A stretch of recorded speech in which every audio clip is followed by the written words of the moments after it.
Assalamualaikum warahmatullahi wabarakatuh. Perkenalkan, nama saya Alisa Nurakaini, mahasiswa Perbankan Syariah semester 3, Universitas Islam Nusantara Bandung. Kali ini saya akan menyampaikan mengenai akhlak bernegara. Apa itu akhlak? Akhlak merupakan salah satu dari 3 kerangka dasar ajaran Islam yang memiliki kedudukan yang sangat penting, di samping 2 kerangka dasar lainnya.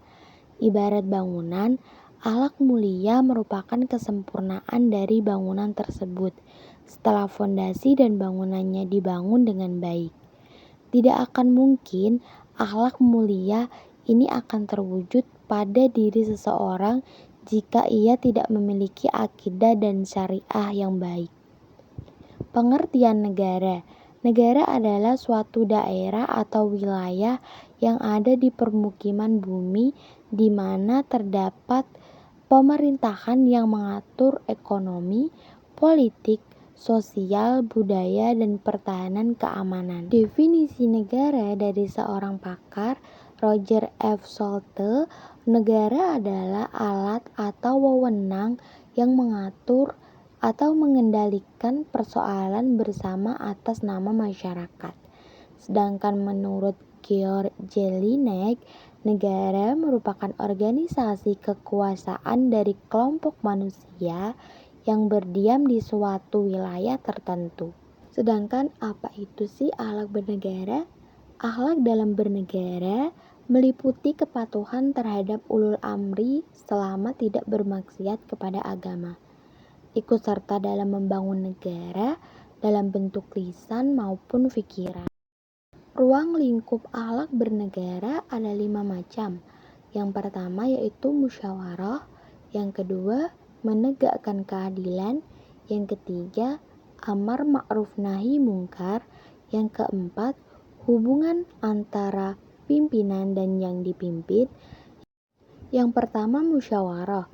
Secara etimologis, musyawarah berasal dari kata syawara yang pada mulanya bermakna mengeluarkan madu dari sarang lebah. Makna ini kemudian berkembang sehingga mencakup segala sesuatu yang dapat diambil atau dikeluarkan dari yang lain termasuk pendapat. Ada pula yang berpendapat dari kata syuro yang berarti nasihat, saran, pertimbangan. Perilaku yang wajib dimiliki saat melakukan musyawarah. Yang pertama, lemah lembut. Seseorang yang melakukan musyawarah, apalagi pimpinan, harus menghindari tutur kata yang kasar serta sikap keras kepala, karena jika tidak, mitra musyawarah akan bertebaran pergi. Yang kedua, pemaaf. Setiap orang yang bermusyawarah harus menyiapkan mental untuk selalu bersedia memberi maaf. Karena mungkin saja di dalam musyawarah terjadi perbedaan pendapat atau keluar kata-kata yang menyinggung pihak lain. Yang ketiga, mohon ampunan Allah Subhanahu wa Ta'ala. Untuk mencapai hasil yang terbaik ketika bermusyawarah, hubungan dengan Tuhan pun harus harmonis. Yang selanjutnya yakni menegakkan keadilan. Istilah keadilan berasal dari kata adlun dalam bahasa Arab yang mempunyai arti antara lain seimbang. Dalam pengertiannya, keadilan dapat diartikan sebagai membagi sama banyak atau memberikan hak yang sama kepada orang-orang atau kelompok dengan status yang sama. Firman Allah di dalam Al-Quran yang memerintahkan berbuat adil antara lain Quran Surat Al-Ma'idah ayat 8 yang artinya, hai orang-orang beriman, hendaklah kamu jadi orang-orang yang selalu menegakkan kebenaran karena Allah, menjadi saksi dengan adil, dan janganlah sekali-kali kebencianmu terhadap sesuatu mendorong kamu untuk berlaku tidak adil. Berlaku adillah, karena adil itu lebih dekat kepada takwa dan bertakwalah kepada Allah. Sesungguhnya Allah Maha mengetahui apa yang kamu kerjakan. Selanjutnya, amar ma'ruf nahi mungkar. Ma'ruf secara etimologi berarti yang dikenal. Sebaliknya, mungkar adalah sesuatu yang tidak dikenal. Amar ma'ruf nahi mungkar adalah sebuah kewajiban pokok di dalam Islam. Ini disepakati oleh kaum muslim. Perbedaan terjadi pada persoalan batas-batas dan kondisinya. Menurut As-Sawi, amar ma'ruf nahi mungkar pertama kali ditetapkan dengan tujuan untuk mencegah kemungkaran yang timbul dari perbuatan penguasaan atau dari mereka yang bekerja untuk kepentingannya.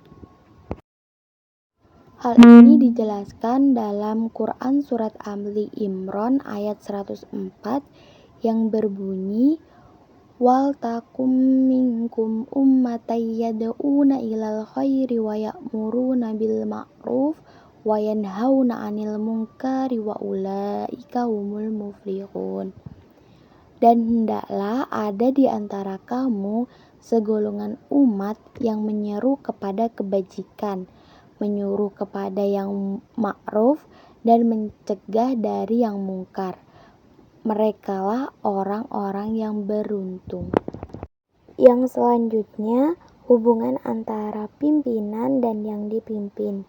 Sudah menjadi suatu kewajaran bahwa setiap umat, terutama manusia, adalah ada yang memimpin dan ada yang dipimpin agar kemauan dan pendapat tidak menjadi berserak-serak.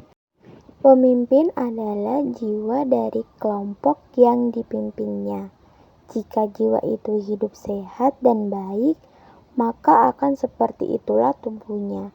Sebaliknya, jika sang jiwa itu mati, sakit, dan rusak, tentu saja sang tubuh akan menderita hal yang sama.